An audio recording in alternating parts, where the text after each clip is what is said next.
Alexandra Levine welcomes you to the Alexandra Levine Live Podcast. Today, we've got a packed show, from breaking news to informative topics that will keep you well informed. So, please click the subscribe button to get notified of her upcoming episodes.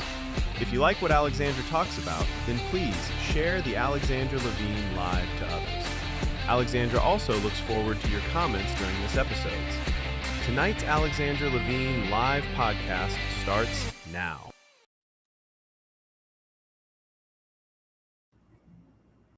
Well, hello, everyone. Hello. This is Alexandra Levine live with the America's Pulse Network. You are all in tonight with me, Alexandra Levine. Yes, shalom, everyone. Shalom. Thank you to my wonderful, loyal friend, Don Willinger, my man of the tribe in Texas. Thank you so much for following us and many, many others all over the country and the world.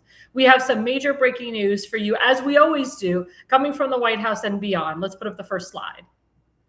So this is from @RealDonaldTrump. So this is actually a very interesting story that happened. There was a young lifeguard. He was watching this young kid at the far, far ends of the ocean, and he was drowning. And this 16-year-old lifeguard who just saw him from across the ocean because he was in the sand. He said, "Oh my God, this kid is like drowning. We got to go and try to save him." And he ended up saving him at the very end. So President Trump and his son are actually going to be honoring this young man, the 16-year-old. It says, "We're going to bring this heroic young man and his family into the White House with perhaps the boy he saved to give him a high civilian award. Very brave. He deserves it. President Donald J. Trump." And then his son, Eric Trump, wrote, "Give this 16-year-old lifeguard the highest civilian honor. This is truly the best of America. Well done." And I applaud anybody who has children that are lifeguards. It is a very scary business because they're putting their life on the line. But also to the person who almost drowned, I mean, thank God that they're still alive to tell the story. I remember at the age of 5, I fell into the deep end of my pool, and thank God I was like learning how to swim, and I was able to swim myself up to the surface. But my mother was there, and she literally jumped into the pool with full clothes on to try to get me. And it's a very scary moment for anybody. So we applaud the 16-year-old lifeguard for doing a very, what we say in Hebrew, a mitzvah, a good deed. And he will be awarded the highest civilian award at the White House by the President of the United States. Let's go to the second slide. So this is actually something that's even more important. This has to do with the Save America Act. As you know, the Senate is going into recess August 10th. These freaking congressmen get a full month of recess. The House of Representatives, they started their recess already July 24th. But the Senate starts their recess August 10th. People have called for the senators to not go on recess until they pass the Save America Act. So unfortunately, you have idiots like Senator John Thune who's saying we don't have all the votes to pass the full Save America Act. So President Trump is trying to do with senators and the House of Representatives is to incorporate snippets of the Save America Act to be passed in budget resolution bills. It's sad that this has to happen, but this is the only way that the president can ram the Save America Act through. So Senator Ron Johnson from Wisconsin is working hard with Senate Republican leadership to adopt a budget resolution before the August recess. This is the first step towards getting as much of the Save America Act as possible in a budget bill, funding our troops and helping our farmers. I'm calling on the Senate to get this critical first step done before the August recess, which I said starts August 10th, which is next week or in a couple weeks. This resolution can be adopted at a simple majority threshold. Get it done. Thank you for your attention to this matter, President Donald J. Trump.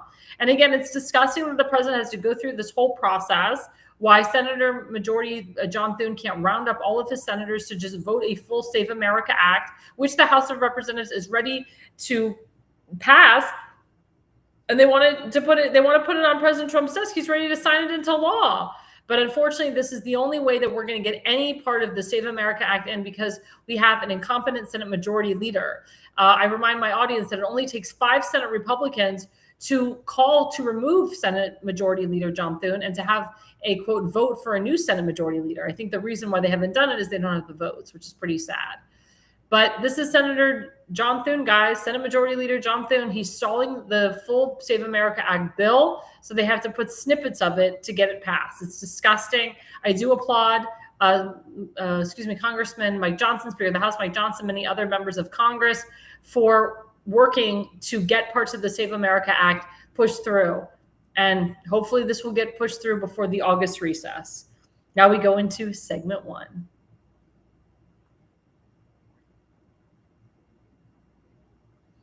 So segment 1, I'm going to talk a little bit about this. So as you know, Dr. Fauci, he went up to Capitol Hill yesterday.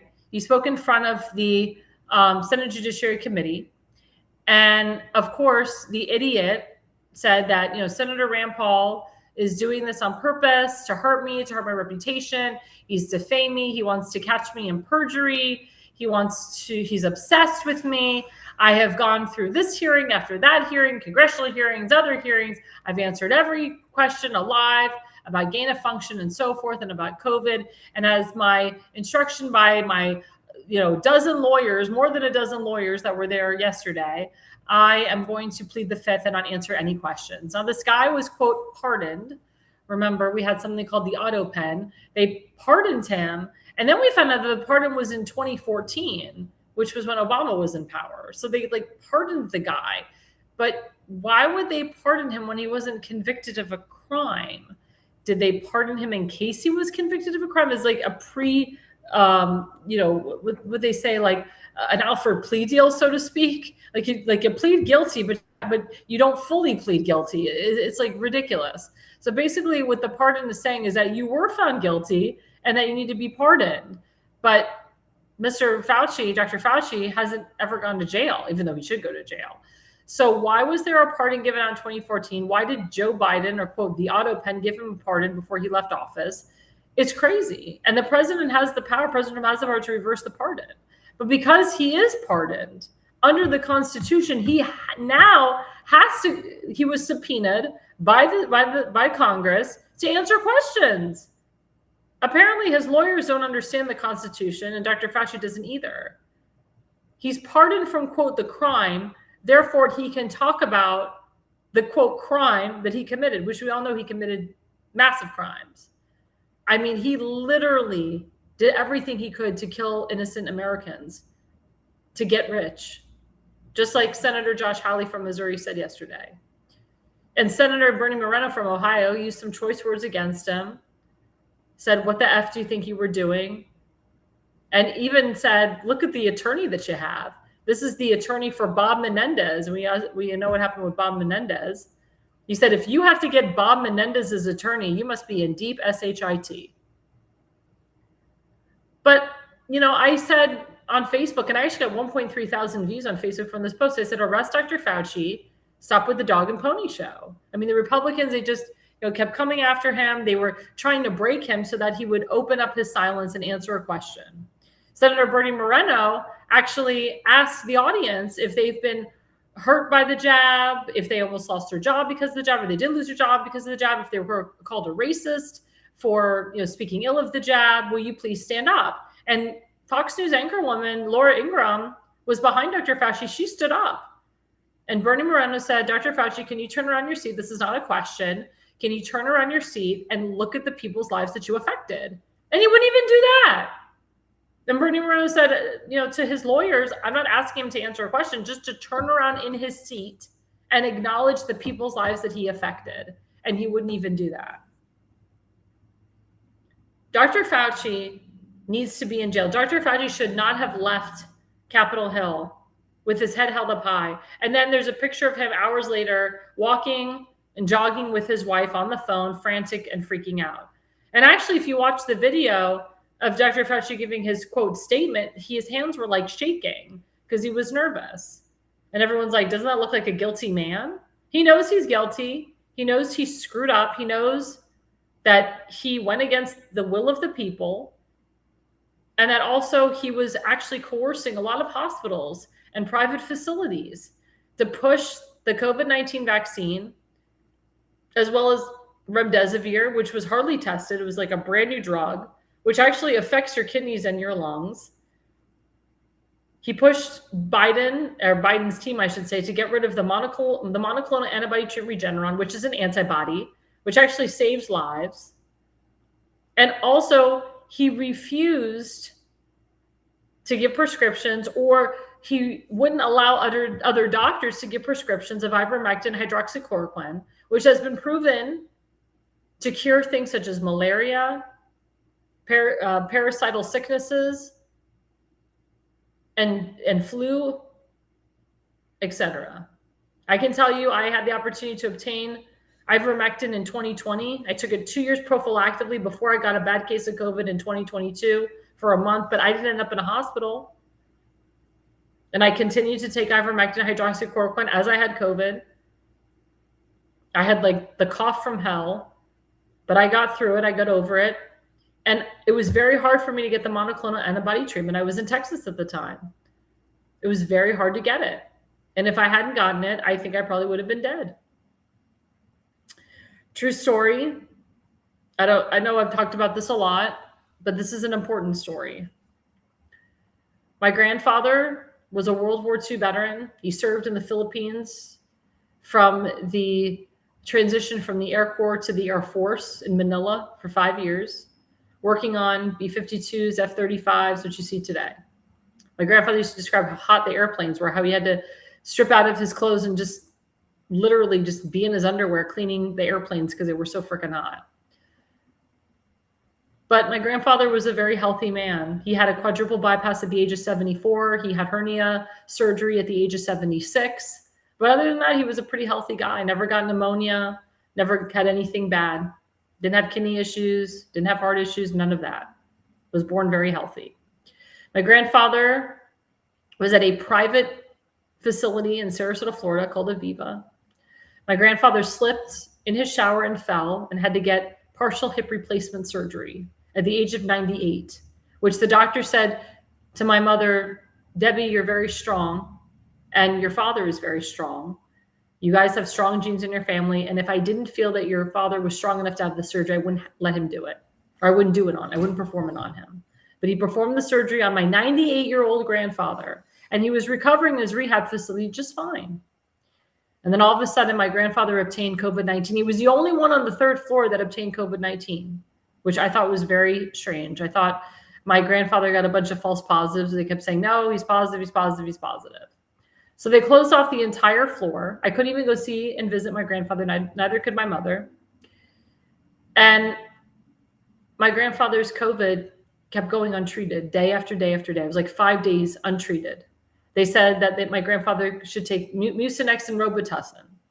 Well, the problem is because the COVID got untreated, it went into his lungs and he obtained pneumonia.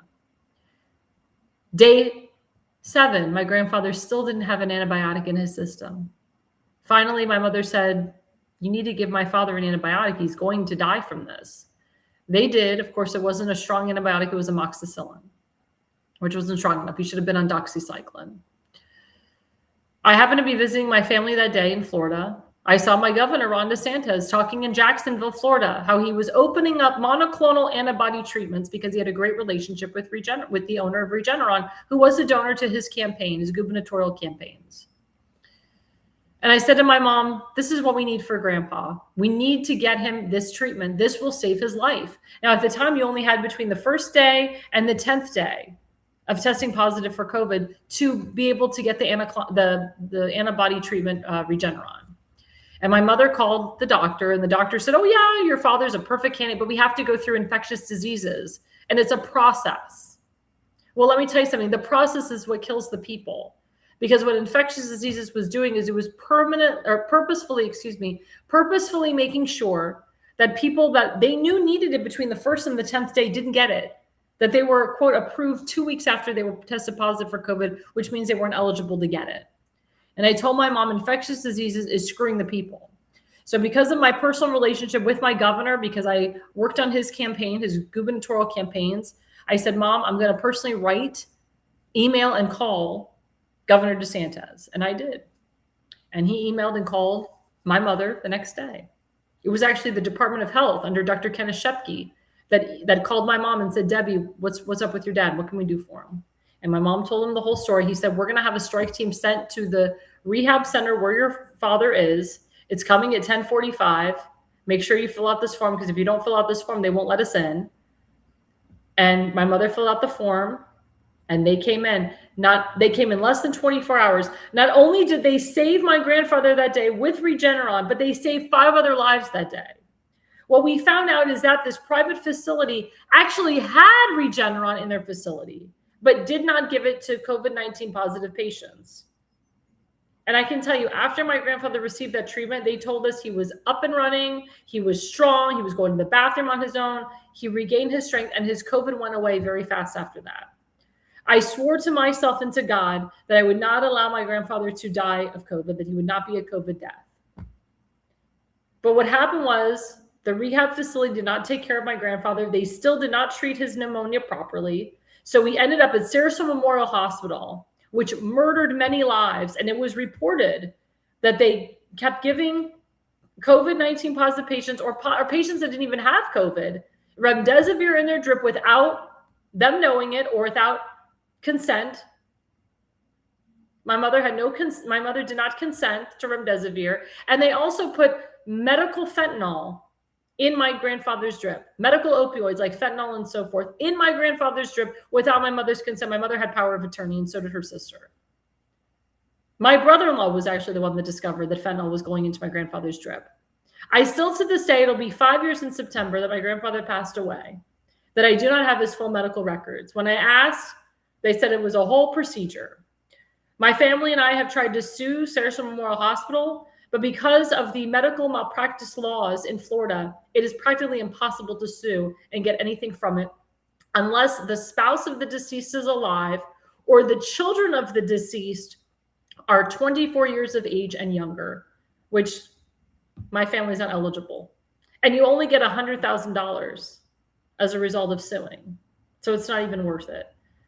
The doctors at Sarasota Memorial Hospital and in Sarasota and in the state of Florida, majority of them do not have medical malpractice insurance. You know why? Because they don't need it, because they get off scot-free. Doctors are there to save lives, not play God. The angel of death comes and takes your life, not God, not doctors. Doctors are supposed to save your life. But what I found out later is Dr. Fauci was literally forcing the hands of these hospitals to put remdesivir into the patients at Sarasota Memorial Hospital, Doctors Hospital, all these hospitals nationwide. This was Dr. Fauci's doing.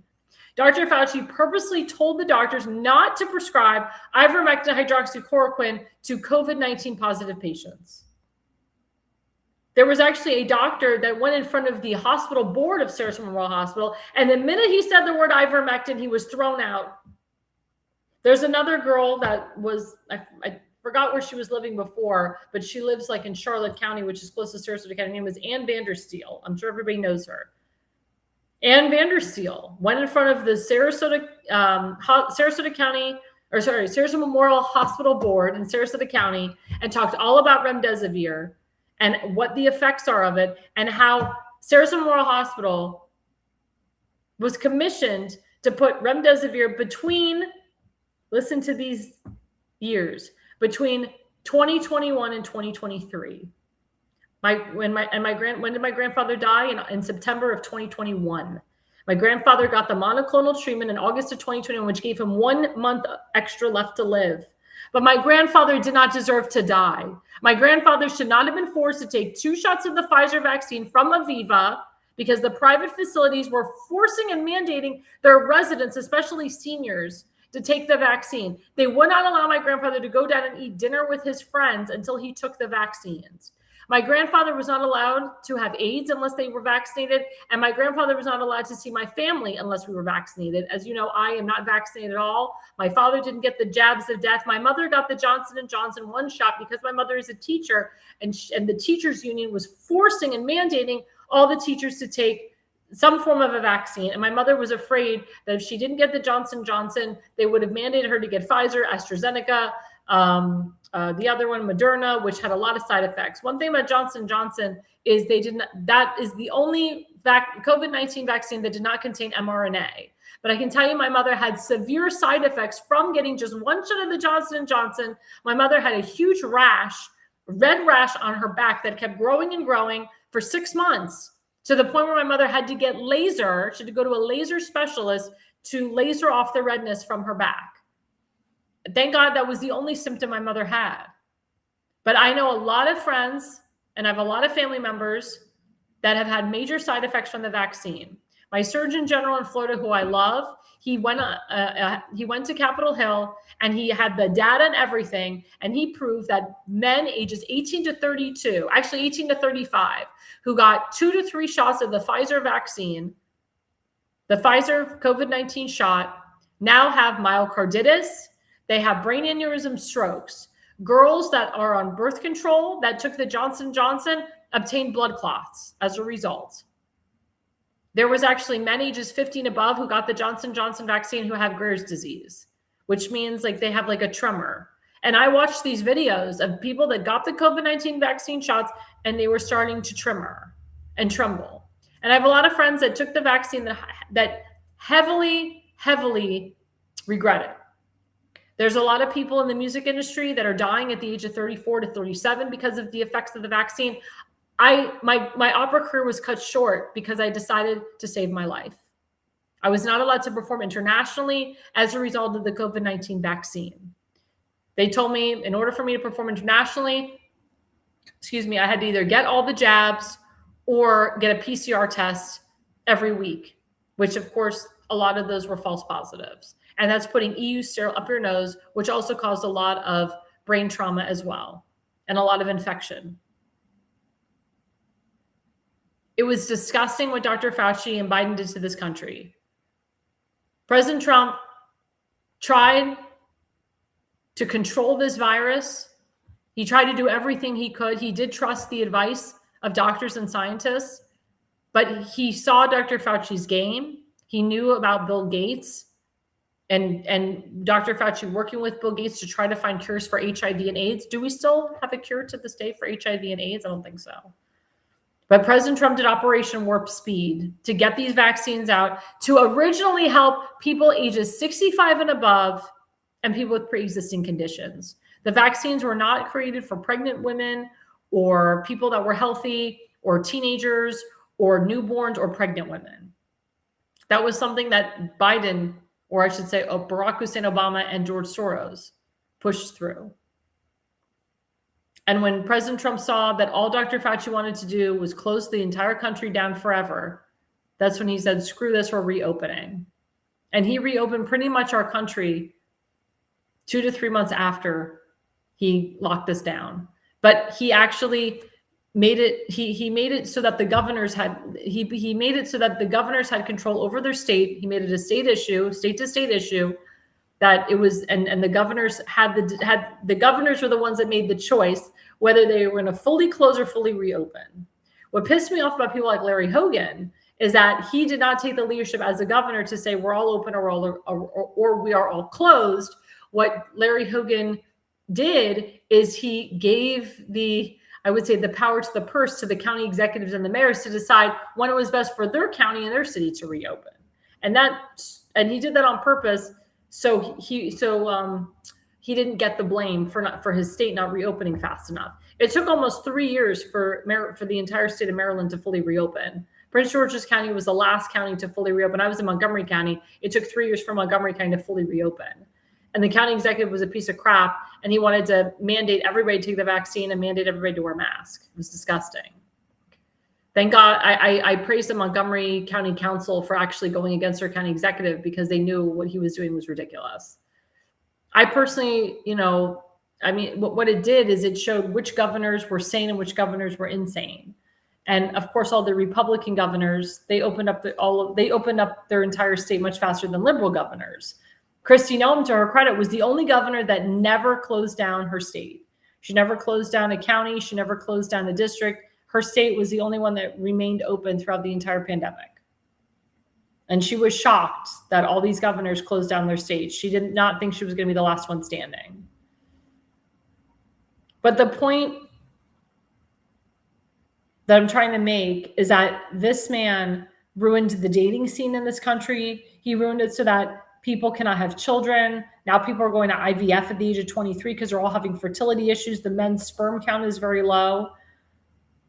And also he divided families. A lot of families would not go see each other unless they were vaccinated. A lot of people, like I was, dating at the time, this was 2020, 2019. Certain men wouldn't date me because I wasn't vaccinated. It's crazy. And it was very hard for me to find an unvaccinated man to date. Because I said to myself, I would never marry a vaccinated man. That was a criteria. When I was looking for a husband, I was like, I cannot marry someone who's vaccinated. It's just not going to work. I mean, I was nervous. I was heavily nervous. I now, keep in mind, I do not fault anyone for getting vaccinated. That is your right. That is your choice. But when you push it on us and mandate us and say, you must do this, why would you go against the science? I can't be near you. You're unvaccinated. You're the problem. Now I see on Facebook, people are saying, finally, the unvaccinated were right. And history will show later on who lives longer and who doesn't. Because I'll tell you, the unvaccinated are going to live forever. They really will. Now, there are ways to reverse the spike proteins that are in the vaccine. If you go to the rainforest, if you detox yourself. Also, I know in Israel, in the country of Israel, they actually created an antidote shot that you can take to reverse the spike proteins in the vaccine. I know Russia's working on some pretty powerful things too to reverse some of the side effects. So there are ways to reverse it. Also, they say the more you get COVID, the more it builds up your immune system. So you can kind of like flush away the spike proteins that are in the vaccine. But if you took more than 3 shots, I would be very concerned. As you all know, I'm in the insurance business. I have people that constantly ask me to write up a will for them. And these are young people, 20, 22, 23. I have people that ask me for life insurance at the age of 20 because they took 4, 5, 7 jabs and they're married with kids and they want to make sure that they leave their children with something because they're afraid they're going to die soon. I know people that died right after getting the first couple shots of the vaccines. This is real stuff, guys. Real stories. There's a big group on X called Died Suddenly. Before Elon Musk bought X, and it was Twitter, the former founder, I think his name was Jack, I'm blanking on his last name, he was heavily suppressing or banning anyone from saying anything bad about the vaccine. Remember, we were all censored. We were all called racist, Islamophobic, xenophobics. And actually, it came to the point where the federal government would come to your door to see if you were vaccinated or not. And if you weren't, they would literally put you on the ground in some countries and jab the vaccine in your arm. Also, people that were getting the flu shot, they found out that the COVID-19 vaccine was inside the flu shot. Then there was reports that there was remnants of AIDS and HIV in the COVID-19 vaccine shots.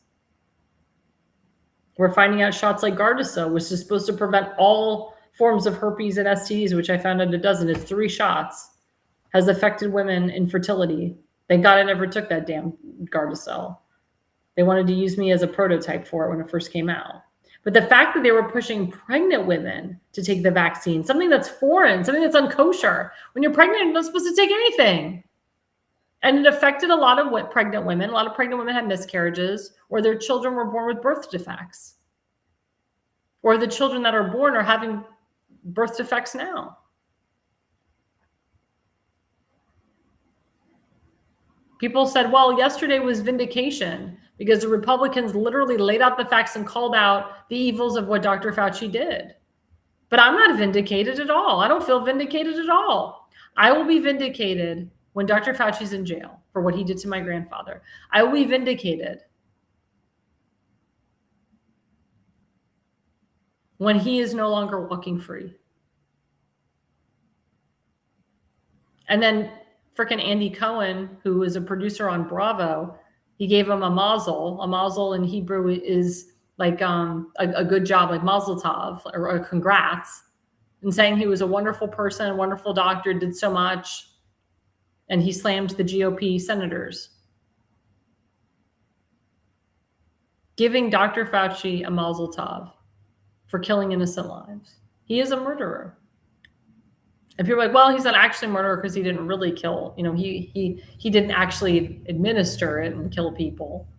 But he did it in a way. He did it in a way that was so vicious. And he actually worked against President Trump to make sure that President Trump did not get back into that White House. He was the cause of the cheating of the 2020 election. I wholeheartedly believe that. wholeheartedly. But Dr. Fauci needs to be held accountable. He needs to go to jail.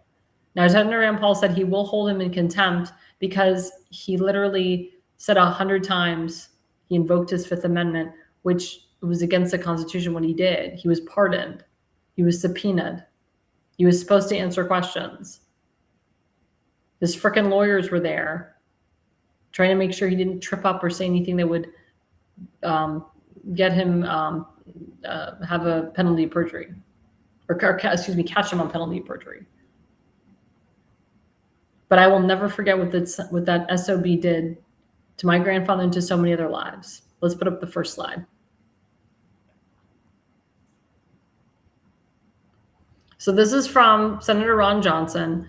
So it talks about ivermectin and how wonderful it is. Ivermectin for COVID-19, it said 100 studies with 200,000 patients. It said ivermectin significantly lowers the risk for mortality, ventilation, ICU, hospitalization, recovery cases, and viral clearance.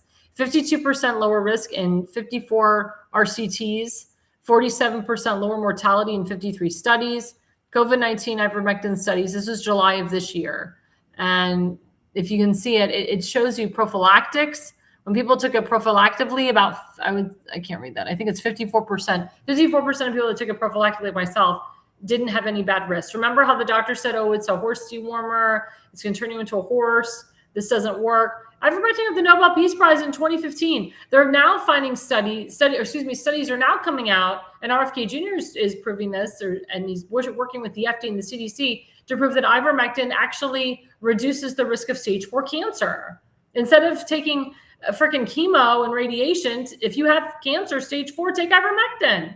I'm a big proponent of it. If you have stage 4 cancer, whether it's pancreatic cancer, breast cancer, lung cancer, take ivermectin. If you have an infection, if you have a cold, take ivermectin. It does work. It is not a horse pill. Again, these freaking doctors, they know that it works. And you know what the sick part is that illegals that were coming into our country, into the Biden administration, guess what? All those people got COVID-19. They came in this country from Mexico to Texas, infected our country with this damn virus, and they got ivermectin. They actually were greeted with little packages of ivermectin and hydroxychloroquine. Illegals were allowed to take it. Illegals took it. No, legal citizens were not allowed to take it, but legal citizens were. Legal citizens were not allowed to take it, but illegals were, which are not citizens. Unfreaking believable. That's the truth, guys. This is not opinion. These are facts. And if you are one of my viewers that has experienced a bad or had a bad incident where you had COVID and you really needed this medication and your doctor denied you, I want to know. Congressman Andy Harris is an anesthesiologist. He had patients that wanted ivermectin and he wrote a prescription for it. And guess what? The health board in Maryland, the Department of Health in Maryland, they tried to revoke Congressman Andy Harris's medical license. Now, why does he still have a medical license? Or not medical license, I'm sorry, PhD. Why does he still have a PhD? Why don't they get rid of his PhD? Why don't they get rid of his degree? Why don't they get rid of his medical license? Why don't they revoke it? I don't understand. Why is this guy still licensed to practice medicine? Unheard of. But people that called out ivermectin, hydroxychloroquine, they threatened their degrees. They called their universities and told them, get rid of the person's PhD or MD. Disgusting. Other people's medical licenses were revoked for telling the truth. My friend, Dr. Simone Gold, was caught up with January 6th and ended up in jail. She's part of the American Frontline Doctors. She saved many lives. American Frontline Doctors saved a lot of people's lives. I can tell you nowadays you can still get ivermectin. There's a website called allfamilypharmacy.com, which has actually been promoted by Sean Hannity, Glenn Beck, Mark Levin. I go to that website, allfamilypharmacy.com, and you can get ivermectin and hydroxychloroquine. They offer it to you. And it's real doctors that give you the okay for getting it and obtaining it. And you can get refills too. Let's put up the next slide. The act next order, this was a very dropped moment. So Senator Josh Hawley, mic dropped Tony Fauci.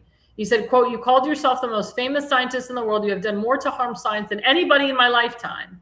I hope you will go home and write that in your diary," unquote. Josh Hawley actually was trolling Fauci during the Senate hearing. He said to Dr. Fauci, said, "Since you won't answer, questions about gain of function and so forth, how about you answer this? What color's the floor? What room is this? What color's your tie?" Dr. Fauci wouldn't even answer those questions. He wouldn't answer anything. Disgusting. He was afraid, he was nervous that he was actually going to tell the truth and not lie under oath like he's done so many times. But the fact that he wouldn't even answer what color's the sky, what color's the what color's the room that they're in, what color's the carpet, that tells you how freaked out he was, how he was nervous. Let's go to the next slide.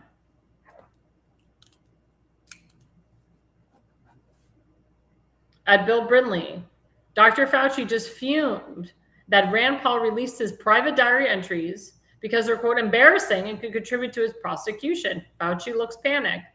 And this is what Fauci said in his statement. Look, Attorney Laura Ingraham was right behind him. He said, quote, "Given Senator Paul's obvious obsession with calling for my prosecution, his repeated slanderous comments about me, and recently his publicly releasing my unredacted personal diary aimed at embarrassing and intimidating me, the only conclusion I can reach is that the sole reason he is calling me before the committee is to get me to say something, anything, that could vindicate his repeated public pledges that I end up, in his words, quote, behind bars, unquote." So it sounds like Dr. Fauci's panicking here. He didn't want to answer any questions because he was afraid that he was going to be held in contempt, which he is anyway, and penalty of perjury and put behind bars. Dr. Fauci should not have left the Senate yesterday. He should have been put behind bars. Again, the fact that he's walking free makes me sick. My question to my audience is, anything going to happen to this guy? Is he going to end up in jail? Or is it just going to be Senate hearing after Senate hearing after Senate hearing? Honestly, I don't think this will be I don't think there'll be a continuation of the Senate hearings. If I was the Senate, I would just stop subpoenaing these people. Stop subpoenaing these murderers, these criminals. It does nothing. It's a dog and pony show. My friend Newton has said this many times. Do the action. Don't put them on display and give them attention. Don't give them likes and clicks. Just arrest their asses. Arrest them at 3 o'clock in the morning, 2 o'clock in the morning. Federal government needs to go in there and clean house and put these people behind bars. We have seen nobody behind bars that have hurt our country and that tried to hurt Donald Trump. The American people are impatient and we are waiting to see action. Let's put up the next slide. So President Trump wrote this on his Truth Social the other day. He said, "Many more people died of COVID under the Biden administration than under the Trump administration." I said this earlier. Quote, "Operation Warp Speed was a spectacular success. In fact, many say one of the most successful things ever done by an American president because it was so fast. I overrode Fauci on this. His ideas were crazy. Also, I said from the beginning that the virus came from the Wuhan laboratory in China. Fauci strongly disagreed, always trying to protect China. I inherited Fauci, who was there since the 1980s, but with each passing day, relied less and less on him. He made too many bad calls, like on masks. Remember at the beginning, he was an anti-masker. He then switched to a super masker. In any event, I didn't let him shut the country down, although he wanted to. I went the Federalist way and let the governors decide. The Republican governors did a much better job than the Democrats, which is true. Fauci was largely taken out of play, and then along came sleepy Joe Biden, who made Fauci a, quote, king. I called Biden to tell him Fauci was no good, either didn't have a clue or was dishonest. The call was well received, but sadly not acted on. Biden went on to give Fauci vast destructive power. The rest is history. President Trump. And quote, Joe Biden, he mandated majority of people to take the jab. He mandated federal workers. He mandated people that worked in hospitals and people that worked in the ER. He mandated young people. He mandated pregnant women. He mandated newborns. I mean, it got to the point where you couldn't go to school unless you were COVID-19 vaccinated. You couldn't get on an airplane. It almost got to the point where they were going to mandate people you couldn't get on an airplane unless you were vaccinated. They mandated us to wear masks on airplanes. Remember that crap? Federal law. I have to wear a mask on an airplane. Did it work? No. It got to the point where they were going to fully mandate everybody. It was disgusting. And then people were like myself, got a religious exemption, and people got medical exemptions. And guess what? They wouldn't count them. They wouldn't accept them. In the state of West Virginia now, the Department of Health under a Republican governor is telling everyone that we don't care if you have a medical or religious exemption, we won't accept it. You must be fully vaccinated to start school. This is the Department of Health overriding the governor who wrote it into executive order stating that we're not going to have kids mandated to take vaccines to come to school. Again, some people are allergic to certain things. In the Jewish religion, it's considered unkosher to put a foreign object in your body because it's not kosher. You don't know where it's coming from. It's really disgusting that this is happening in our country and that it happened in our country. But now things are more open. Now we're not mandated to take the jabs. But God forbid, if a Democrat gets into power, we want to make sure this never happens again. And let's put up the last slide.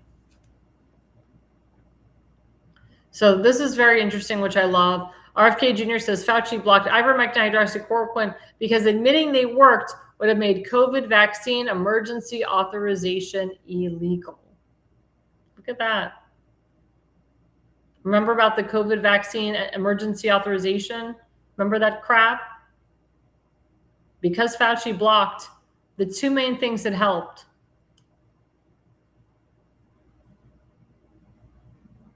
He was awful. If he wouldn't have admitted they helped, that COVID vaccine emergency authorization would have been deemed illegal. Everything he did was illegal. That's why he should be in jail. But the reason I went along with this segment is because this is near and dear to my heart. I feel bad for the people that died from the vaccine. I feel bad for the people that are affected by the vaccine. I feel bad for the unvaccinated that were ridiculed for not taking it, that lost their jobs, that might have lost their husband in the process or their wife, that have a family that won't even talk to them, that they couldn't spend Thanksgiving or Easter or Christmas or Hanukkah with their family unless they were vaccinated, that a own doctor wouldn't give them proper treatment because they weren't vaccinated. And remember, when you go to a doctor and they ask you if you're vaccinated or not, that goes into a database. I refuse to answer. I didn't say yes or no. Because the minute you tell them I'm unvaxxed, that goes into a database of not wanting to help you. When you tell me you are vaxxed, then they want to see how many vaccines you get. Then they try to push more boosters. Then they wonder why in 10 years, why you're still alive. I feel bad for the young men that are suffering from permanent myocarditis. My 24-year-old cousin who got 4 shots of the vaccine had a stroke at the age of 23. He won't admit he had a stroke, but he did. A stroke at the age of 23. I talk to cardiologists all the time. They told me that the average person that comes to see them is between the ages of 18 and 22, mostly male. 18 years old going to see a cardiologist? Not good. I hope we all learn from this, but I hope we all continue to call Dr. Fauci out. I hope he goes to jail. I will not rest until he is in jail. I will not feel fully vindicated. But God bless everybody that survived this horrible, horrible pandemic. Before we go on our break, don't forget that we have FoliumPX.com. Speaking of detoxing, this supplement saves lives. It's an antioxidant. It's a full body detox, free radical support. It's a toxic heavy metal. If you did take more than 3 jabs of the vaccine, I recommend you get this because it detoxes your body, detoxes it from the spike proteins that are in the vaccine. So please, guys, there's a QR code. Go to FoliumPX.com. We'll be right back after the break. Welcome to America's Pulse Network.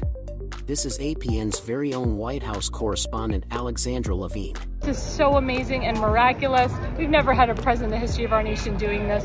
And we hope to God that he continues doing this forever and ever. Thank you. God bless you, everybody. And God bless President Trump. And God bless you. Hello, everyone. This is Alexandra Levine with the America's Pulse Network. I am the White House correspondent right here in the heart of D.C. as President Trump is celebrating 250 years of America and the military. Subscribe and follow America's Pulse Network on the above social medias.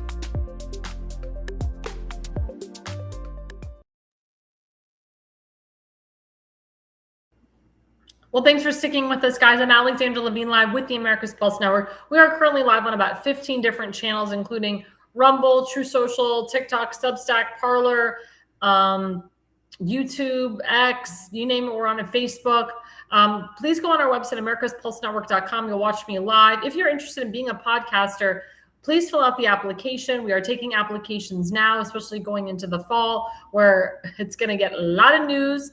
And we're in election mode, and this is the time to be alive. This is the time to be a podcaster. If you're interested in sponsoring my show or the Pulse or the entire network, or maybe 2 shows at once, please go to americaspulsenetwork.com. You can fill out the sponsorship form, and it's a whole process, but we would love to have you as a sponsor, and we would love to have you as a podcaster and be part of our team. I also would like to thank our viewers right now, my friend Donna Willinger, who's been commenting all night, and others. I have a lot of friends that do watch our show that don't comment from all over the country and the world. Thank you guys so much. We really appreciate it. We wouldn't be here without you. So I really appreciate our viewers. Don't forget to like and subscribe. The more you subscribe, the more we can be on. So thank you so much. Now we're going into segment 2, paying respects. Let's put up the first slide. So when I say paying respects, so of course, as you know, Senator Lindsey Graham, he had a memorial service in the Rotunda in DC, and he was just recently buried in his hometown of South Carolina. But who came to pay the respects? The first one was this guy, President Zelensky. As you know, Zelensky actually was the one that saw Senator Graham 2 days before he died. Actually, Senator Graham had just come back from Ukraine. As you know, one of the biggest things that Senator Graham was trying to do was bring the peace between Ukraine and Russia. He hated Russia, but he wanted to bring peace to that region. He wanted us to stop that war, and he wanted to work with Zelensky as much as possible. And of course, he went to see Zelensky, and unfortunately, he died like 2 days after that trip, or day after that trip. So President Trump wrote, "Great honor to meet with President Zelensky of Ukraine. Many things were discussed. The meeting went very well. President Donald John Trump." And it's interesting because Zelensky actually had an interview with Laura Loomer recently, and she talked about that fatal moment where he came to the Oval Office and there was some tumult. There was like a brouhaha between him, J.D. Vance, and Trump. And of course, everybody commented on the fact that Zelensky didn't wear a suit. And Zelensky said, we've evolved from then. We've evolved. Like, we're not, we're grown men. At the end of the day, we shook hands, we forgave each other. And he actually admitted that he was wrong, that I'm trying to think of the word. First of all, he wasn't in a good position to talk the way that he talked. He just sat there and listened. I agree with President Trump there. He didn't have the cards, but also he was very mature that day too. And now to see his maturity kind of come out a little bit, like each day, Zelensky's becoming more mature. Now he can sit down with President Trump and have a civil conversation with him. But it takes a man like Trump to call him out. And I've had to call people out that think they're up here and they're really not. And sometimes you have to take a guy down a couple notches and take them back to reality to realize you're not as up here as you think. A lot of people, I have to give this advice: take the ego down a little bit. I don't want to hear that you've been in business for 24 years. I don't want to hear that you are doing $1 million deals. I don't want to hear that you wrote all these books and that your name is in lights. Well, I've never heard of you. I don't want to hear you're a multimillionaire. To me, that is very arrogant. To me, half of it's BS, because you have to tell people how much you make and and what type of client you work with. That's usually BS. If you have to bloviate like that and be arrogant, you're usually a BS artist. But what Trump did is he took this bloviating, arrogant ass, and he actually took him down to the level that he's supposed to be, to the point where Zelensky was like, you know what, Trump, you're right. You know what, Laura Loomer, Trump was right. I was in over my head. I did talk out of my butt. I was too arrogant. Because Zelensky knows at the end of the day he needs Trump. All these leaders know at the end of the day they need Trump. And again, when you need someone, when you need help, you don't act like a know-it-all. Remember, President Trump is a billionaire. He's built $1 billion industry. His daughter's a billionaire. She's built her own industry. Her husband's a billionaire. He built his industry. So for Zelensky to act like he's the SHIT, he's not. And it's actually good to see President Trump get along with these leaders. I mean, President Trump always did. But to see Zelensky kiss his ass is such a beautiful thing. Such a beautiful thing. Let's put up the next slide. So this, of course, touched my heart because this is the 8th time that Prime Minister Netanyahu has visited the United States since President Trump's been president. It's historic. Netanyahu is, he's got the record for seeing President Trump the most since President Trump was reinaugurated. And as you know, President Trump does have a very strong relationship with the Prime Minister of Israel. We must support our ally. We must work hand in hand with our ally. And Lindsey Graham was a big supporter of Israel, big supporter of Netanyahu. And Netanyahu, he came not only to talk about Iran, but also to pay respects to his friend. And President Trump, Prime Minister Bibi, let's put up the slide again because I didn't get a chance to read that. There you go, thanks. Prime Minister Bibi Netanyahu of Israel, along with myself and representatives, had a very good meeting. Obviously, many important subjects were discussed. President Donald J. Trump. And I can tell you, Netanyahu gets along with America great. He gets along with Pete Hegseth. He's doing a lot of work with him. He gets along with Marco Rubio. He gets along with J.D. Vance as well. But Netanyahu has been to the show. I mean, he knows. He knows the players here. And also, there's an election coming up. And of course, people are trying to get rid of Netanyahu, which I don't agree is a wise decision at this time. Now, Netanyahu's the head of Likud. He's actually leading in the polls. Likud is actually the leading movement right now in the Israeli parliamentary. It's interesting how all these left-wing Labor Party prime ministers have been ousted. Some to the point where they're getting worse prime minister than ever before. Some are getting more conservative. But it's interesting to see South America and Central America, how they have the most conservative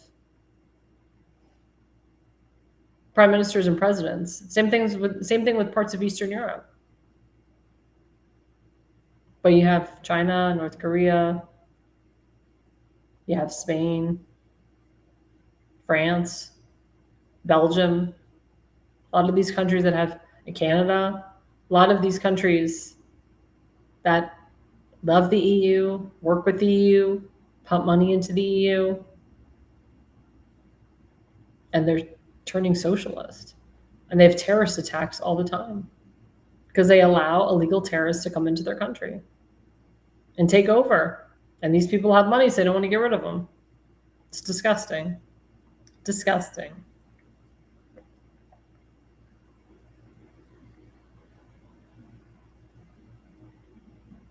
But I did want to say that the death of Lindsey Graham did bring a lot of people together.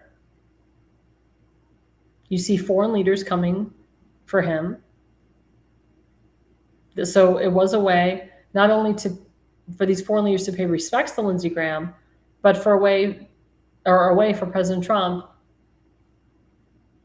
to finish, or to make sure he finishes where Lindsey was ending, to pounce on what Lindsey was trying to do things in Lindsey's honor, but also to work with these leaders to bring peace. Yeah, you're Donald Willinger. Our system is not perfect, but there is not one that is better. I agree.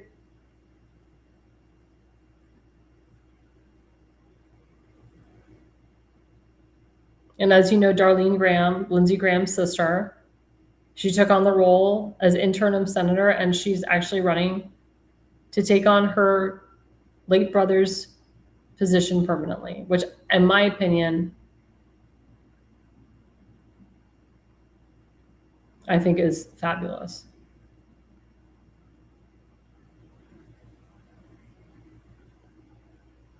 What a beautiful, beautiful thing to do. To keep it in the family, but its legacy.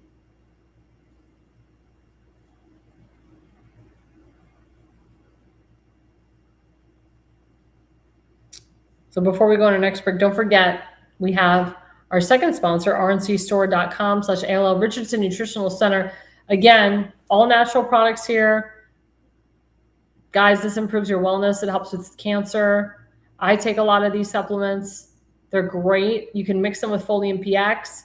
That's the discount code right there, ALL. If you don't put ALL, you don't get the 10% discount. What's beautiful about that QR code, it goes straight to the discount. So you don't even have to type in ALL if you use that QR code. It goes straight to the discount. And of course, the more you spend, the more money you get off. But please, guys, this is a very important website.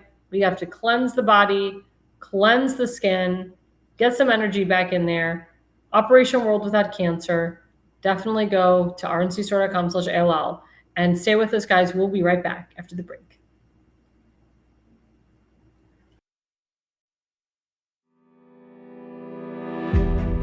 Hi, I'm Alexandra Levine. I'm a professional opera singer, actress, TV, and radio personality. Since 2015, I've been a volunteer, a field director, and a campaign manager, learning the ins and outs of the political world. That's why I became a political consultant. My job is to lead you to victory with organization, structure, and the mindset of winning for your district or state. With my guidance and direction, I can keep you focused on the things that matter to the people and advise you on key issues that need to be addressed. If you're a serious candidate that is serious about winning, then book a consultation with me today. Go to levineconsulting.co. You'll be happy you did.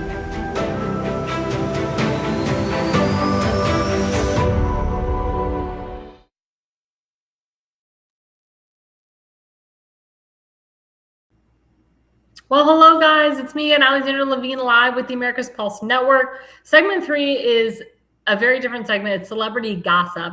So I was on the Pulse last night with my friend Seth Eisenberg of the Conservative Corner, who hosted, and he gave like kind of this very similar thing to what I'm going to do, where he like puts up slides and then like we talk about it. It's just really stupid, silly things. So these are some things in the news that maybe you guys haven't touched on or haven't seen, or it's been overshadowed by other things going on in the news. So, excuse me. So let's put up the first slide. So Jared Leto, I don't know if you guys ever remember Jared Leto. He's an Academy Award winner. He's been in a lot of famous movies. He's been accused recently of criminal sexual conduct by 4 women. So Jared Leto accused of criminal sexual conduct by 4 women, including one who claimed she had underage sex with the actor. Now, I'll be honest, this is kind of an old story. I did hear something about this maybe years ago, that, you know, he might have had sex with an underage person. But again, why is it coming out now? And why is this underage, you know, why is this person coming out? I mean, we can't really prove that he had sex with an underage person. I mean, unless there's like video footage of it. But they're talking about something that happened like in the 90s. And the same thing happened with Russell Brand. Like all these women all of a sudden came out and said that he had a sexual affair with them and sexually assaulted them and all this stuff.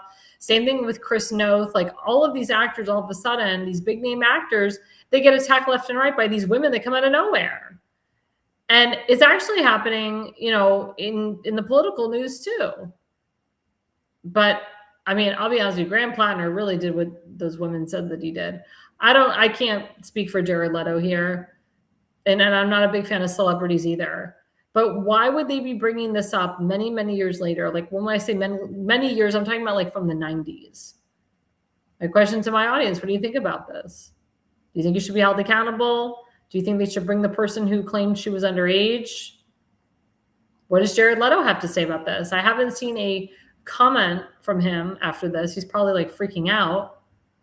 But again, he's a big name actor. He's an Academy Award winner. He's been in some pretty great films. He's a very good actor. I think he's on like a series right now. So again, you can have a great career. Everything's going your way. And all of a sudden you get this and then people distance themselves from you. My question to my audience is how many celebrities and directors are going to start distancing themselves from Jared Leto? And let's see what Jared Leto is going to do.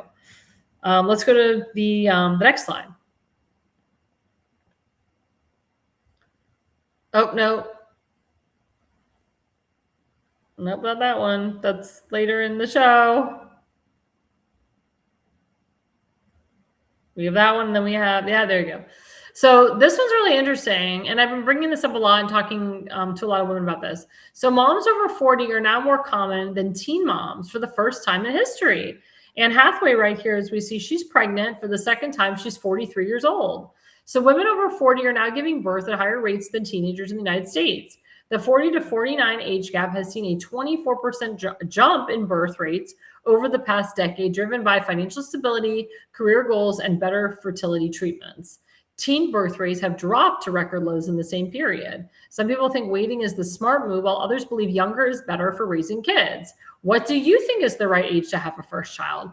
Well, I can tell you that COVID, again, really screwed up the dating scene. Again, we had 3 years of we couldn't date anybody. We couldn't really, get married because everybody was afraid. Now, people that were married during the COVID-19 pandemic, because they were stuck at home all day, COVID babies were popping up everywhere. I mean, people were getting pregnant left and right because they were stuck at home with their husbands all day. What do you do?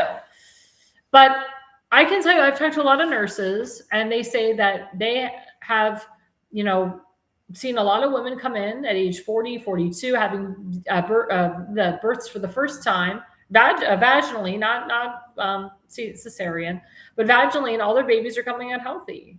Sometimes, when you have a baby at 16, 17, 18, 19 years old, it's true, the maturity level is not there. There's no real booklet on how to be a good mom or a good dad. It's instinct. But in my opinion, I think it's smarter to wait. I know they say that the women are at higher risk when they're between the ages of 35 and above. They do recommend that you do freeze your eggs at the age of 34. It is a very expensive process. It's like a $15,000 process. And you don't just freeze one egg, you're freezing, a bunch of thousands of eggs, maybe millions of eggs. It's a very expensive process. And then you have to make sure that you have a receipt of your eggs and how long you can keep your eggs frozen. You're supposed to keep them frozen forever, but you never know. The clinic could die or God knows what. I know a lot of people that froze their eggs and their sperm before they took the vaccines. So when they would go to have a child, their child would not be, of a vaccinated, sperm or vaccinated, woman. But I know a lot of friends that are having their first and second child at the age of 43, 45. People are having twins at 48 for the first time, and their babies are perfectly healthy. So again, my question to my audience, do you recommend waiting till you're later to have kids, or should you have kids at a younger age? They do say it is easier to get back into your figure when you have kids at a younger age. It is harder when you're older and you're trying to get back into your figure. I don't recommend gaining 40, 50, 60, 70 pounds when you have a baby like some of these mothers do, and these crazy ass doctors tell you to do that.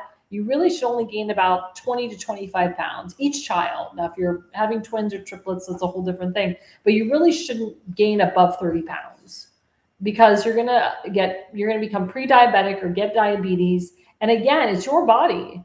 Like, it's very hard to take off the weight, especially if you're older. I do recommend if you're 40 years old trying to have a baby to try to, you want to be trim before you have that baby. You don't want to be 160 pounds having your first baby because then you'll be 180 pounds or 190 pounds when you're pregnant. And that weight is really hard to take off. So in my opinion, it's to the person's discretion. But I do believe that if you are a young person and if you found your soulmate and you're dating and, you should not have this mentality, well, I'm young, I don't really need to get married now, or I'm young, I don't really need to have kids. And I talk to 23 to 25-year-olds all the time. And I tell them, look, in a blink of an eye, you'll be 30. Another blink of an eye, you'll be 35. Another blink of an eye, you'll be 40 with no children. If you want to have children, if you're one of those people who want to have children, you want to do it naturally without IVF and fertility treatments and all this crap, you want to do it naturally, the younger you have children, the better it is. If you're 40 years old and your spouse, you're healthy and your spouse is healthy, try to do it the natural way. I also recommend that you and your spouse do get tested before you get married. Get tested for everything. Get tested to make sure that you don't have fibrosis, that you don't have cysts on the ovaries. Get your man's sperm checked. Make sure that his sperm is normal, because what we're finding right now is a lot of men, especially that live in the northern area, have very low testosterone. And if you are married to a man or dating a guy that took the vaccine, chances are his sperm count is very low. So it's very important to get the sperm count and to check to see if the sperm is normal or abnormal. And there's many different ways now. I mean, the medical field is very advanced on how to have babies. And I know people that do adoption and then they end up pregnant 2 years later, a year later. I know people that have babies through a surrogate and then they end up having their own kids. But the biggest deterrent for not getting pregnant is stress. The more stress you have, the least likely to get pregnant. You got to relax. You have to relax. You have to be stress-free. Your environment has to be stress-free. You can't drink a lot when you're trying to get pregnant. You can't be on a, you actually, I found out you should take, or it's actually helpful to take GLP-1s when you are trying to have a baby. I know some doctors will tell you no, but GLP-1s actually make you more fertile, especially if you're older. The only thing about GLP-1s is once you get off of them, it's, you got to get back on them right away or you'll gain all the weight back.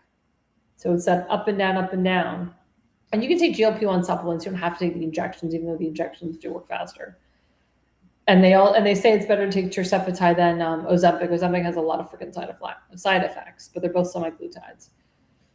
But like I said, if you're really interested in having a child and you're dating someone, you're 25, don't wait till you're 35. Don't wait till you're 40. It will be harder. The sooner you do it, the sooner you get married, the sooner you have kids, the better. Don't worry about the money thing. I know everyone's like, oh my God, I have to be a millionaire. Money comes and goes. You can be rich one day, poor the next. You can be poor one day and rich the next. That's the problem too in society, is that people feel they have to be millionaires or multimillionaires or have children. That's not the case. Or none of us would have children. Not everyone is a millionaire, multimillionaire, billionaire. It doesn't work that way. When you have children, it propels you to do better in life. It propels you to succeed more because you want your children to succeed. You don't want to see your children suffer.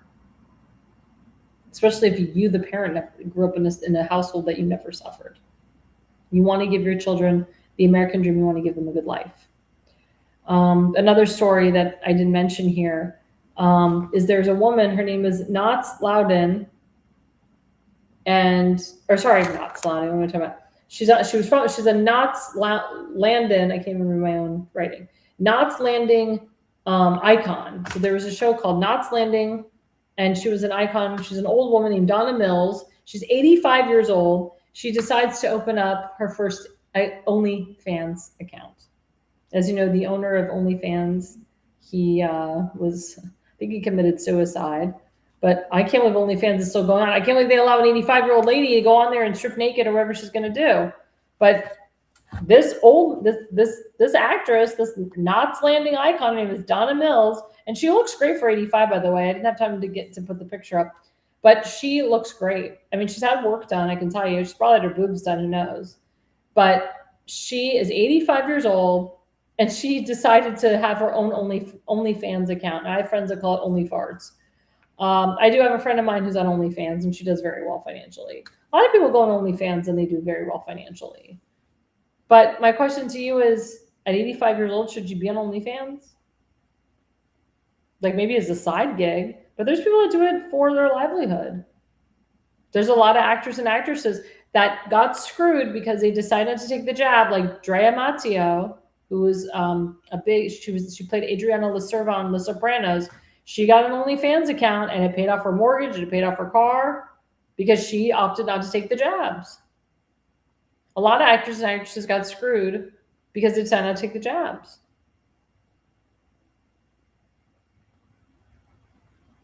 A lot of singers got screwed because they decided to take the jabs.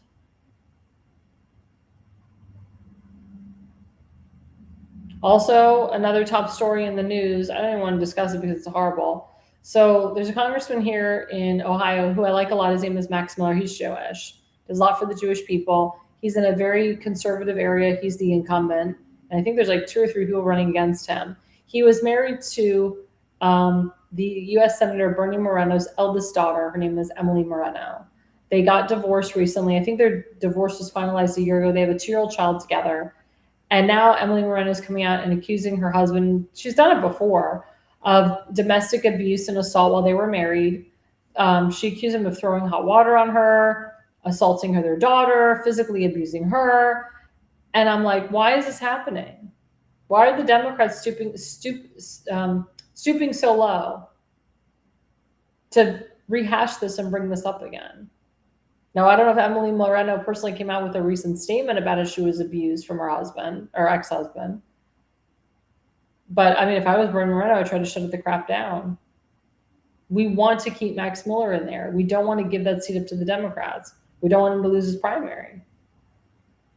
If he is, I think he's being primaried now.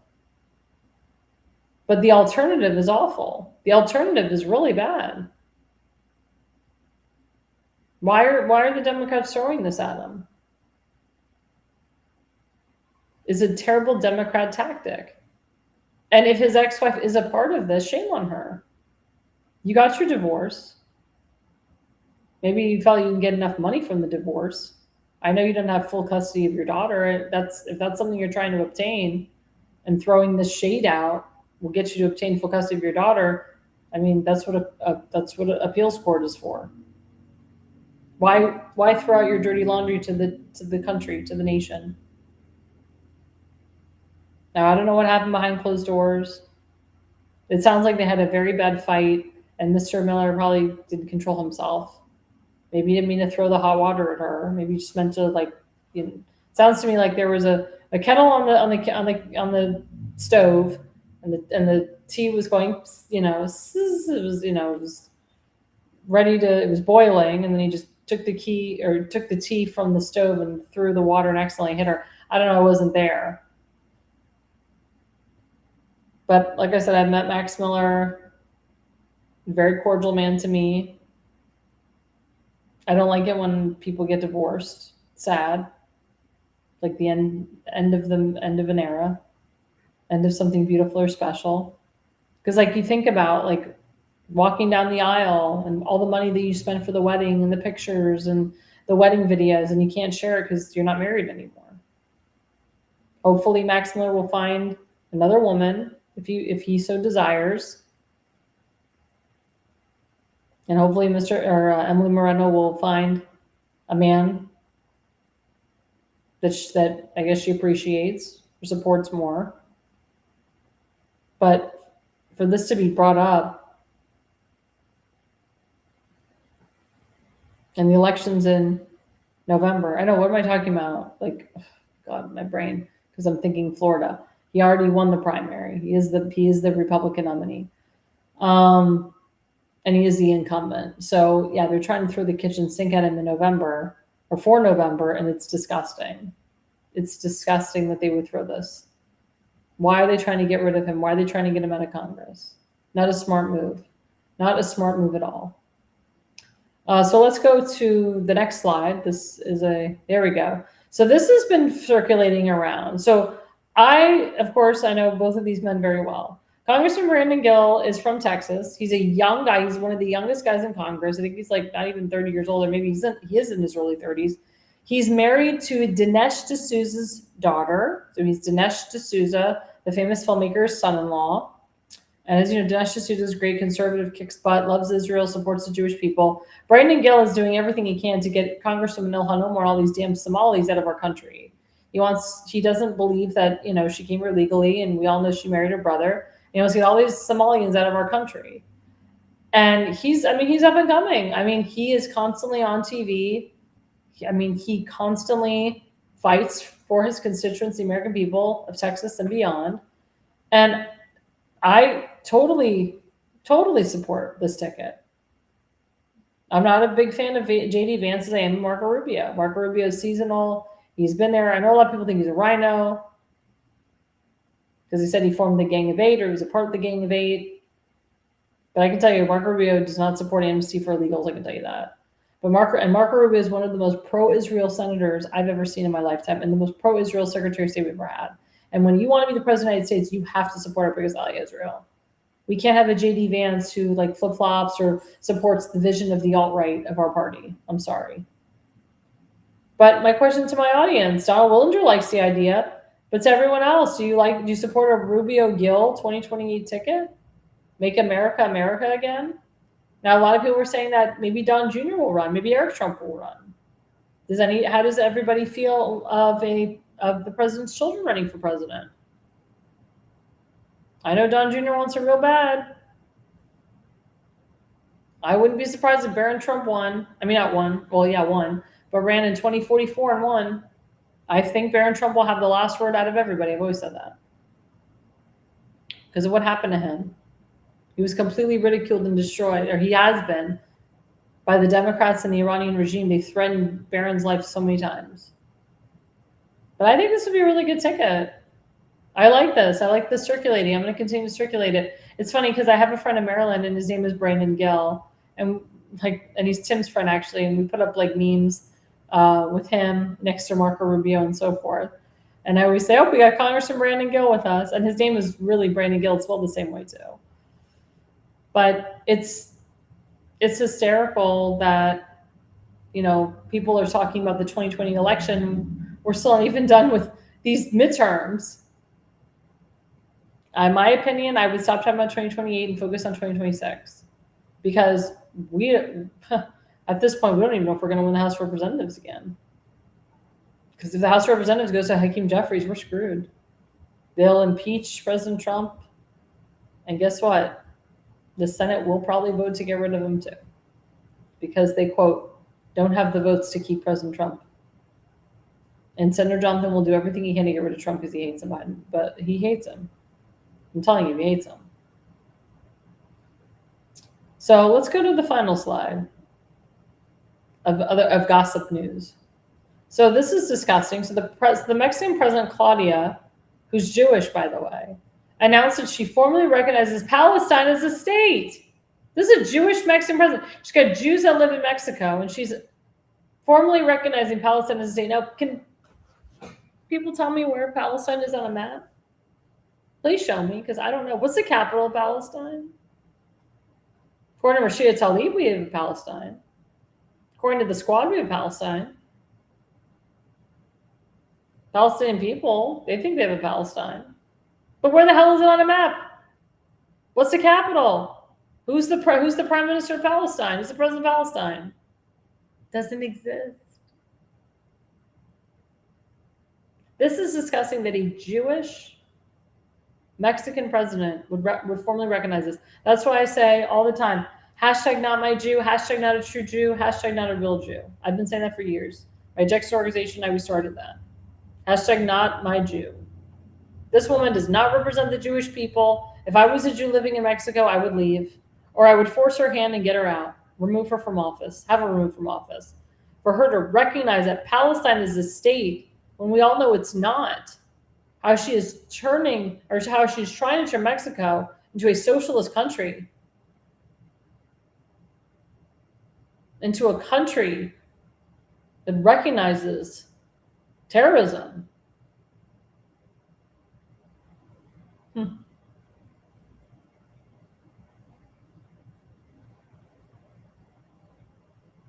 This is disgusting. Again, celebrity gossip like no other. But it's not just gossip, guys, because this is real stuff and we can't ignore it. I bring it up because I know that a lot of this type of news has been thrown under the bus, and there's a reason for it. The mainstream media, George Soros, they don't want you to pay attention to this. They don't want you to pay attention to the things I just mentioned earlier. They want you to focus on other things. But this right here is important to pay attention to. Because I say coming soon to a country near you. So as you know, we do a lot of promos on my show. And as you know, I am a big fan of this lady, Carrie Mullins. Her son, Denver, he died in a motorcycle accident. And we're doing everything we can to honor him and honor his name. The poor woman, it's been very hard for her. But they're having a big event in honor of him. It's going to be Saturday, August 8th. It's a bull roast. It's called Help Keep Denver's Legacy Alive. Legacy built to protect riders. 4 minutes changed our lives forever. Denver was 21 years old, a proud diesel mechanic and motorcycle rider with a heart of gold. The legacy lives on through this foundation and through you. We are his voice now. Proceeds benefit Denver's Legacy Foundation, Inc. at $60 per person, ages 18 years and older. It's their second annual bull roast. It's from 7 to 11 p.m. at Hawks Pleasure Club in Essex, Maryland, which is it's in Baltimore County. Every ticket includes entry into a drawing for steamed bushel of crabs. shrimp, 12-pack of beer, 12-pack of soda. A great meal, great company, great cause. I can tell you I've been to a lot of their events and their causes. They get a lot of people out there. A lot of people donate a lot of money. They have silent auctions. You guys have to make a donation. Only, I think there's less than 160 seats available. This event sells out very quickly. We love Denver's mom. We love Kerry Mullins. We love Denver. I never had a chance to meet him personally, but I know he was a great man because he has a great family behind him. And we have to keep his legacy alive. And Tim and I are working very hard to keep his legacy alive. And we got to protect our writers. I agree with her. We have to protect our writers. So please, guys, go to this website and you can Instagram her. Go on her Twitter feed. I think she accepts Cash App, and Venmo, and drop the $60 plus and make a nice donation to their family today. And as you know, we are in campaign mode. As you saw my commercial, I am a political consultant. I own my own political consulting firm. And one of my clients and friends and colleagues is Republican nominee for Baltimore County Council, District number 9, Tim Fazenbaker. He is having a huge event as a thank you event to everyone who has helped him with his primary win, as well as volunteers who we want to give back to you, and also business owners. He's going to have a lot of business owners at his function. So please, guys, go to this QR code. It's timfazenbaker.com. Excuse me. I've been drinking a lot of seltzer, and it's making me burp. Go use the QR code, guys, today and donate. You can donate to $6,000. That is the maximum. And let's put up the QR code for the event, David Sherrod. There you go. Tim Fazenbaker for District 9. We have tiers. The general admission is $56. Then we have multiple sponsors. The Reagan sponsor is $106. We have the presidential sponsor, which is $6,000. And then we have a sponsor tier in between, which is $2,500. That's on Eventbrite. But if you click on my QR code, it takes you directly to Eventbrite. The event is Thursday, August 6th from 5:30 to 7:30 at the Fountain at Drug City. So the event is inside of Drug City. You go up a flight of stairs, and it's in a very intimate private room. We actually had an event similar in 2022, and it was awesome. It was a packed house. It seats about 25 to 50 people comfortably. And it's just it's going to be a very small, intimate moment, a thank you moment, and also thank you to the business owners as well for helping and supporting Tim and getting him over the hurdle. And there will be some elected officials there as well, and some people running for office. So please, guys, you want to come. This is in the Dundalk area in Maryland. I'll be there. A lot of people that have been on my show will be on there. A lot of people that we promote will be on there. So please, guys, make it your business to go. And if you can't go, make a donation anyway. If you don't live in the area, or if you're going to be away on vacation, click on that QR code, make a donation to Tim, not just on his event, but for his campaign period. And then, of course, we have my friend Julie Spivey Perry, who is running for CD10 in Virginia, congressional seat. This is a seat that is in a purple district. I don't even know her other opponents. Nobody does. She's got the RNC of Virginia behind her. She's got Virginia caucus behind her, Virginia GOP. She's got a lot of people in the Republican Party there behind her. She's an American First girl. Please, guys, donate to her. Put her in office. She's currently in early voting right now. And we got to get her. I mean, her primary election is August 4th, so it's coming up. So if you haven't gone and early voted for her, we wanted to big to rig. She's running a grassroots campaign. Please go and support her, vote for her. If you do a mail-in ballot, do a mail-in ballot for her too. And then don't forget, Republican nominee for U.S. Senate, our friend Justin Murphy. He has been all over the place. I will be interviewing him on this show August 27th, so you don't want to miss that interview. We're also featuring we're broadcasting his town hall live on August 13th, which is a Thursday. So I will be off that night. I'll be off the 6th of August and the 13th of August. I'll keep you guys posted to remind you, but we will be broadcasting live from his town hall and some of his debates and other events that he's doing. We love him. He needs money. Everybody needs to donate to him. He's running against a terrible incumbent. We need to put this wonderful person in office. And of course, we have our friend from the Jersey Shore, Damon Galdo, who is the Republican nominee for New Jersey Congressional CD1. He is, oh my God, busy every night. Jack Brengan is actually his campaign manager. Elena Barber is working on his social media. And, he is just going to be, he's been touring around all over the state, all over the district with Justin. And he's like literally booked like every single day. Like every Monday he's booked. He will be back on the Jersey Shore. He will let you know his schedule. Mondays he'll be available, and he'll be monitoring the pulse when he can. But we got to give to these men. We have to get conservatives in office. We got to flip these seats Republican, even though they have a crazy ass Democrat governor who should be in jail. She's now covering her butt, exposing election integrity, which is like a laugh, because she's the cause of the problem. There's a lot of instances where you have Republican governors and Democratic senators and Democratic governors and Republican senators and Republican congressmen and Democratic governors. So we got to put the right people in office, guys. We got to flip these seats. Make sure you donate to Damon Galdo and watch the show, The Jersey Shore, Monday nights from 8 to 9 p.m. Also, don't forget, we do have The Pulse every Wednesday night from 8 to 9:30. The Pulse is usually hosted by myself, Seth Eisenberger, Damon Galdo, and we have 4 other people involved. Elena Barbara is taking a step back a little bit from the Pulse to help Damon Galdo with his social media. As I said, we are in campaign mode. So the Pulse is going to be a little bit different. Sometimes you'll have myself and someone else on there, or just one person, or maybe 3 people. It'll be a little bit different every week, just because it has to do with availability, because we're all busy and we're all in campaign mode right now. But the Pulse is strong. It's going strong. We love the Pulse. We love what the show stands for. But don't be surprised if you see, a difference in the shows going forward. And don't forget, we have Constance Sitzel and Jack Brangan, the New Jersey State Assembly show. They're on every 2nd to 4th, sometimes 5th Tuesday of the month. And of course, I'm on every 1st to 3rd Tuesday of the month and every Thursday, except when I'm not, because I'm campaigning or I'm at an event. You'll have someone fill in for me, or I'll have a repeated show. Again, thanks to everyone for watching tonight. Don't forget to like and subscribe. Again, we are live on about 15 connections. Thanks again to my audience. I will be back on Tuesday night. I can tell you I have some great guests coming on in the next couple of weeks. So I will keep you posted and abreast on that. Thank you guys so much for watching. And the reason you listen and the reason you watch is you are no idiot.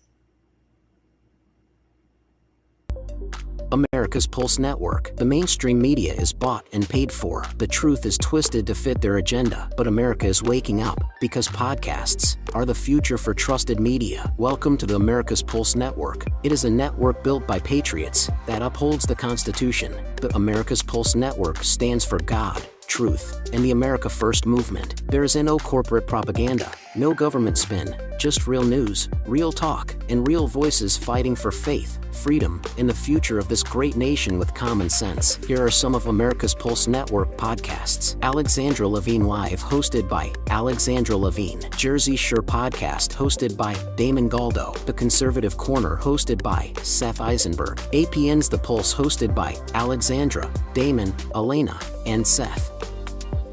So tune into America's Pulse Network on the following social media platforms: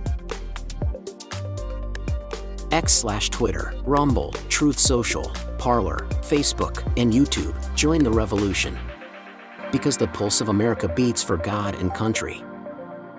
America's Pulse Network is for faith, family, freedom, and truth.